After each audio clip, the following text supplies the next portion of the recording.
weather whiplash behind the backdoor cold front has been pretty crazy, pretty dramatic, and has left me going from sweating to freezing and regretting that I did not put some of my heavier March clothing away. So, what has happened? Well, May was a pretty bland weather month out here in the metro area. It was one of our sunniest Mays on record. The month did start off cloudy and cool for the first 5 days, but May 6th was the start of a new era, and ever since then it's been very sunny conditions dominating. The month still finished off half a degree below average because it wasn't always warm even when it was sunny. We had a pretty wide diurnal temperature variation as the average lows were 1.4 below average and the average highs were actually 0.4 above average, leading to an overall temperature of half a degree below average. And with that comes very little precipitation. Now, April finished off with around 3 inches of rain on the island to 5 in Central Park. So for a while we were fine. But the extreme sunniness has helped push us closer to drought, and those concerns began to bud up. May 20th was a good rain day. Now, for central Pennsylvania, they had probably their driest May on record, even in parts of eastern Pennsylvania too, because they didn't get the rain from the storm. It delivered 0.77 inches of rain to New York City and nearly 2 inches of rain on Long Island. It was a pretty beneficial rain, and it provided some good short-term drought relief. Only issue is that it wasn't enough, and the sun would shine even brighter, like it literally would. And once those clouds left, those would literally be like the last clouds all month. It was just overwhelmingly sunny, and even when it felt cold, it was still sunny, and that was annoying. May started off very cold, but probably the coldest moment was on May 18th. So 6 days after the high temperature hits 87 degrees in the city, with temps in the mid-80s on Long Island, and 2 days after temperatures were in the upper 70s, a strong cold front pushes through that has a taste of Arctic air behind it. We also kind of received that this morning too. It tied records at JFK and Islip for the cold. JFK getting to 42, Islip hitting 38. And the 38 degree reading at Bridgeport was also enough to tie a record. Central Park could only dip down to 43, which is not a record. And the low at LaGuardia was 46. But either way, it dipped well into the 40s, some places into the 30s. My suburb had a low of 41, and while the high in the city was 61, the high in my suburb only hit 58. A lot of places that simply could not see the thermometer hit 60, which is very rare on a sunny day in May. And then 2 days later, the rainstorm comes through. But besides a tiny drizzle of rain coming in on May 24th, that was really it for the rain that month. That was, again, a bit of a nighttime drizzle that brought less than 1/10 of an inch of rain to the city, and even less further to the east. During Memorial Day weekend, the weather was pretty similar. The Sunday and Monday, the weekend, both had a high of 79 after a low of 59. That high of 79, which I think might have been more like 77 or 78 in my suburb, happened on a parade. It wasn't as bad as last year's parade, and I'll actually briefly describe it. Last year's parade and this year's parade were both very similar in the sense that they started off at about 67 degrees. But this year's parade, we lined up 30 minutes after last year's. Getting to school was a lot cooler this year because the low here in the suburbs was in the mid-50s compared to when it was 60 degrees last year. When we started to, when we finished the actual March, it was 71 degrees this year and 77 last year. And when we left, it was 75 this year and 80 degrees last year. So it was a lot more tolerable in those uniforms this year than it was last year. And then the highs only topped out in the low 70s the next 2 days. Lows here in the suburbs were actually in the upper 40s to low 50s. Out in the city, the lows were kept a little bit warmer than that because, of course, they are. And by the way, during that week of sunny conditions, there were some days, especially out in the suburbs, where the highs failed to hit 70 or the lows dropped below 50. So it was not average Maytime weather despite the sunshine. Now, June 1st comes in. And the first day of meteorological summer, it really was able to fit the bill this year. Central Park hit a high of 87. And despite AccuWeather saying that the high in my area was 78, I'm going to have to contest that statement. Mainly because Apple Weather reported a high of 82, and it was putting it in Farmingdale. That they had a strong sea breeze, and it's actually understandable how my location topped out 4 degrees warmer than Farmingdale. A similar thing happened where I know on June 2nd during the Music Olympics it hit 86 where I lived, and yet AccuWeather put the high as only 81. Central Park also hit 91 degrees that day. It was oppressive. It was pretty much the warmest conditions we saw all year. There was actual humidity this time. And competing in the Music Olympics, I gotta say, was even harder than marching around in that parade. It was even harder. And when you make the comparison, it's hard to really see this because one of them involved marching 1.7 miles in heavy uniforms when it was about 70. The other one was 85, and it was really just running around, but it was on turf, which makes it even harder. Even with a breeze, this was still a heavy concern. Then come in the thunderstorms, which deliver a 1/4 inch of rain to New York City and pretty much nothing to everywhere else. They flew in from the north, but a lot of places missed rain that they actually needed. So we got very little rain here. It was cloudy the next day as high temperatures struggled to hit 70 and in most cases failed to do so. But then today happened. And this is the main point of this video because something incredibly anomalous happened. The low temperature in Central Park made it to 49 degrees. And temps were mainly in the upper 40s throughout the entire metro. I think LaGuardia and JFK both were able to tie records. One was 47, one was 49, but I forgot which was which. Now, I haven't checked for the other metro sites, but especially on Islip, but even for some of the other ones, it's reasonable to assume that given things like years of 2009, 2015, when Central Park hit 50, it's reasonable to assume that some of these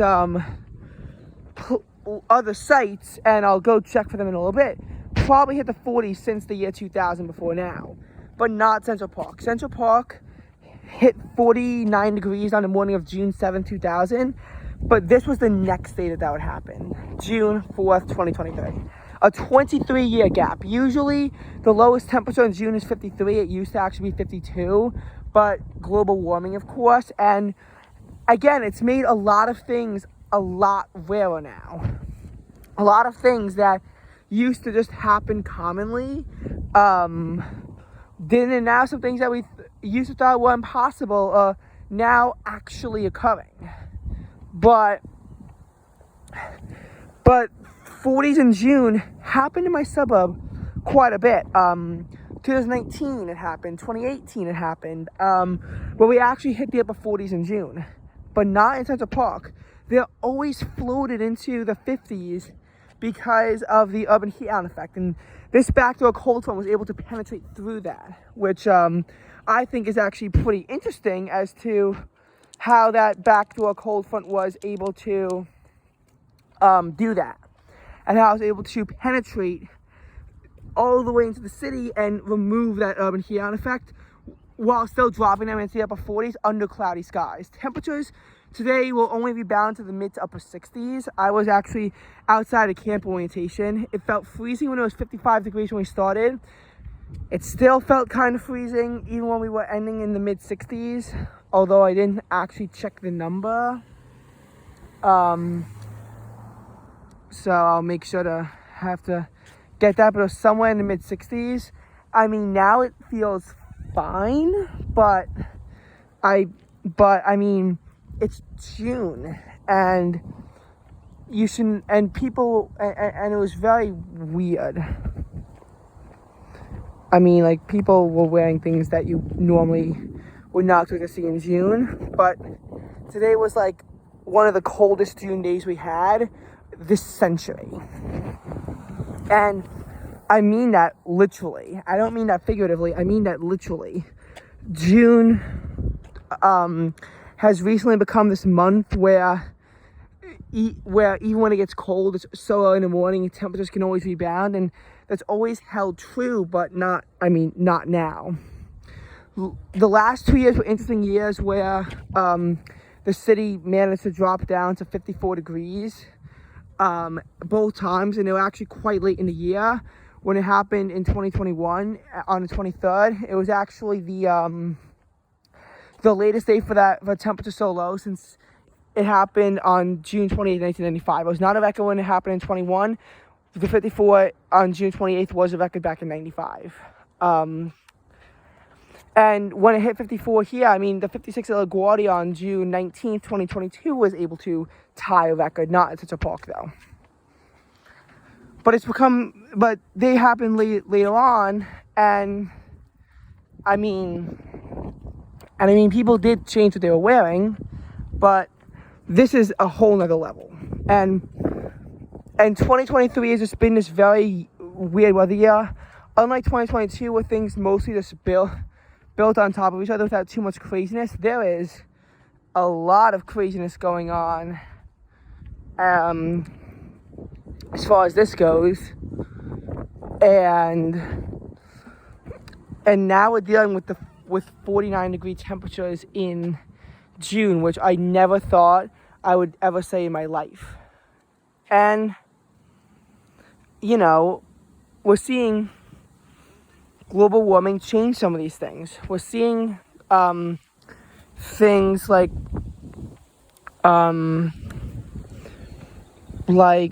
what's an example? Like for example, take 50s in July and August. Take that.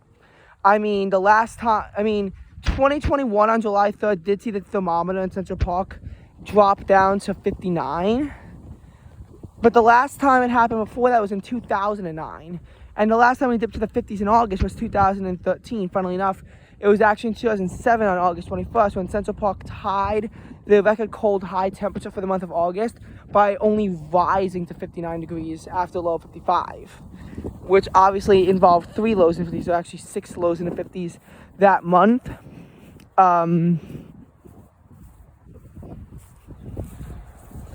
But I mean, still, like, we haven't seen it recently, and I don't know when the next time we're going to see it is. I mean, the suburbs might have had more luck, but even this year in the suburbs, a lot of areas struggled to get to the 50s last July and August. I think further out in, like, Islip, they could manage to make it to 59 in August, not in July, though.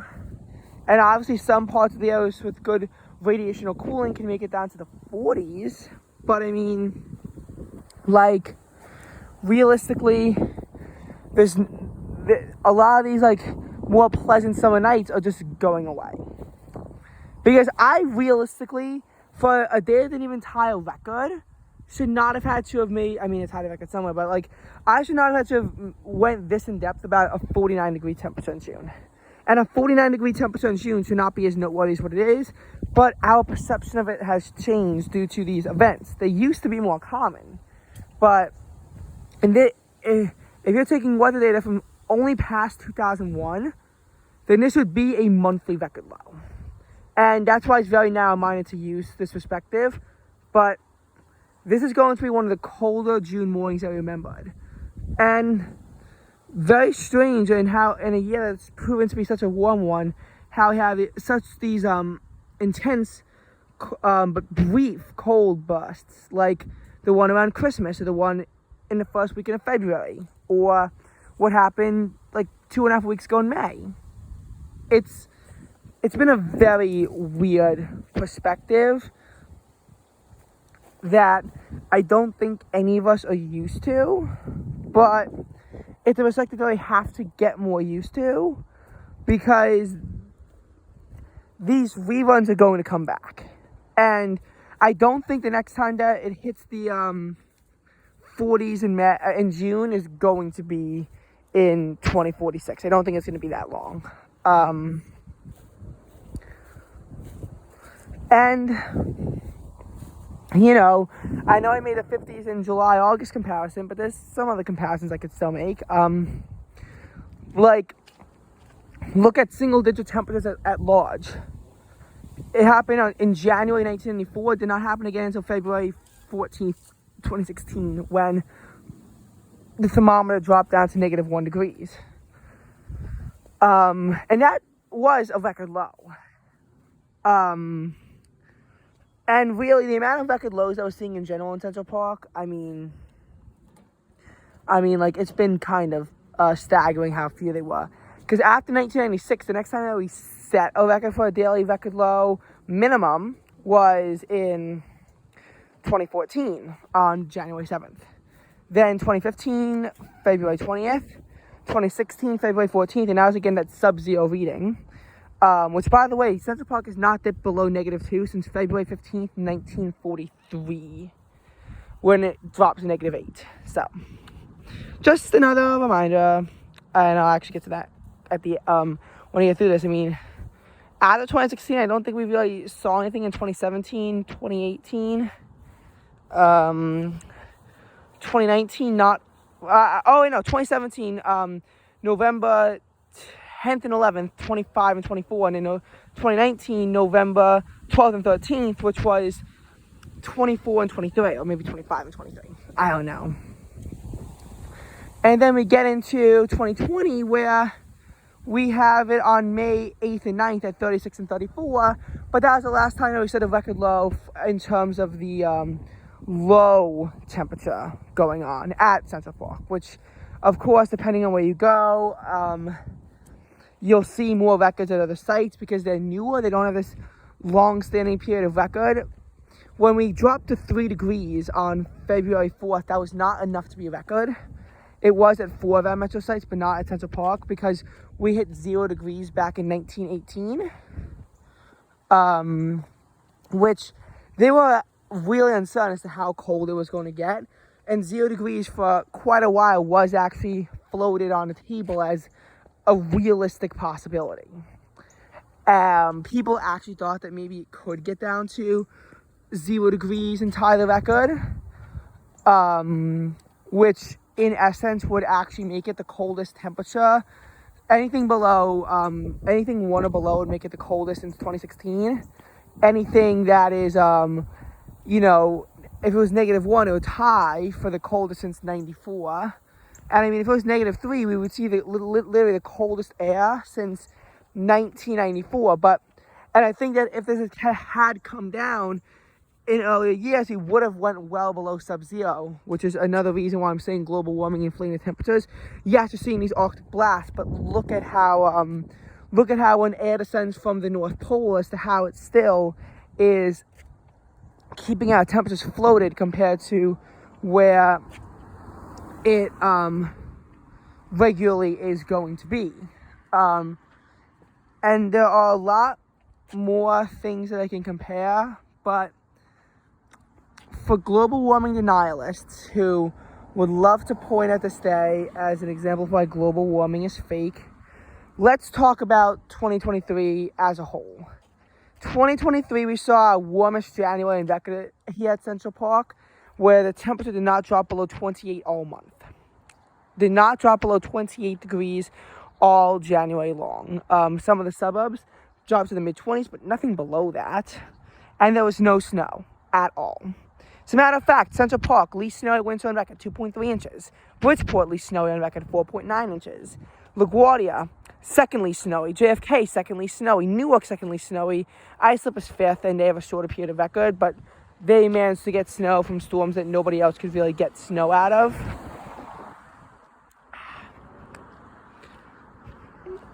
Look at February. Look at Islip and Bridgeport, new record highs for the month, 71.68. They also set new records for November, 80 and 79.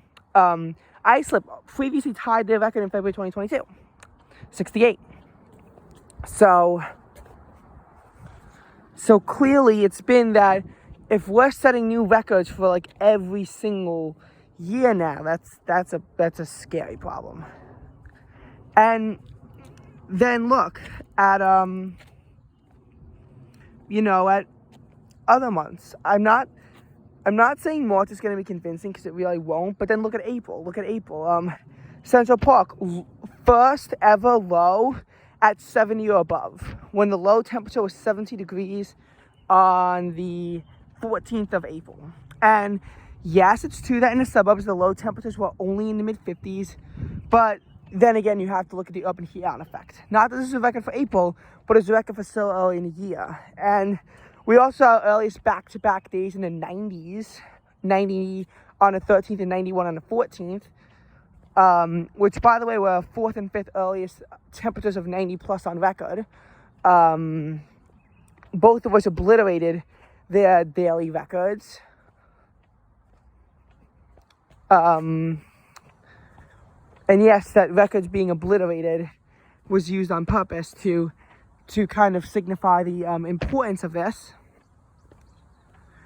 And yes, it's true that in the suburbs, the highs are only in the mid-80s. But that still should not take away from this message of how concerning this realistically is. That should not really detract from the message. And then you look at April in this holistic point of view. You look at it, and then you might be like, okay, well, is that all the evidence? I mean, maybe it is. And then you just have to kind of go back and look at all of our warm spots. Because if we look at when we have like notable warmth and compared to notable cold, you'll see a few things. You'll see notable warmth is, first of all, more common, happens for a lot longer, whereas notable cold is often in these brief bursts, and aren't that historically notable, and we have these diluted perspectives of them. Because today was not a record cold day. May 18th for a lot of areas was not a record cold day.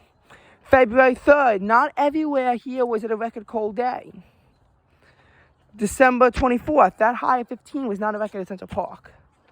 Although I will say that was a very notable cold snap.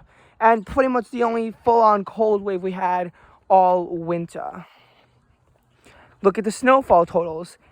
Very historically low. And when you look at our winter rainfall and realize that at Central Park it was 102% of normal, you'll realize it couldn't have been due to a lack of moisture.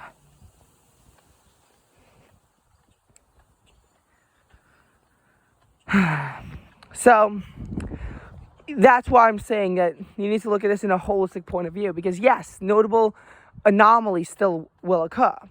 And even those anomalies are still going to be fueled by climate change.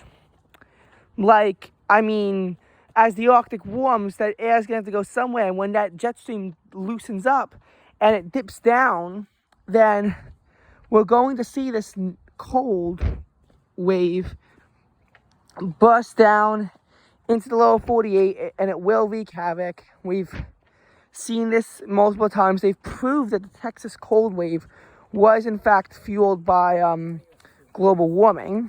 And that brought things that you pretty much never see, like snow in Houston. I mean, you see snow in Dallas, but you don't really see snow in Houston. Sub-freezing temperatures in Houston, again, a very rare anomaly. you know, the fact that a high of 36 could be a record cold high really shows you how warm of a climate that it is. And again, like, and again, when you hear this cold wave, the more severe impacts, it's true that they were in places like Dallas and Austin. Those places got colder. But Houston is also much less prepared to handle any kind of cold, much less this kind of cold that they experience there, which is why it's, again, important. I mean, like, you get down to parts of Florida, and in the north, 20s are somewhat normal. In the south, you know, 30s is cold. Once you get to, like, in central Florida, and once you get to South Florida, 40s are cold for them. And then what do you think happens when you get to the Florida Keys? Then they freeze in the 50s. The beaches of Hawaii, if they're in the 50s, they're panicking. Many of the beaches of Hawaii simply can't even hit the 40s. And if they do, it's like a record cold Arctic outbreak. Yeah, you may make fun of Floridians for pretty much shutting down half the city when the temperature is on the 50s, but that's what life is down there. And I've been there when it was in the 50s, and it was not a fun ride. So, that's what this video is meant to address.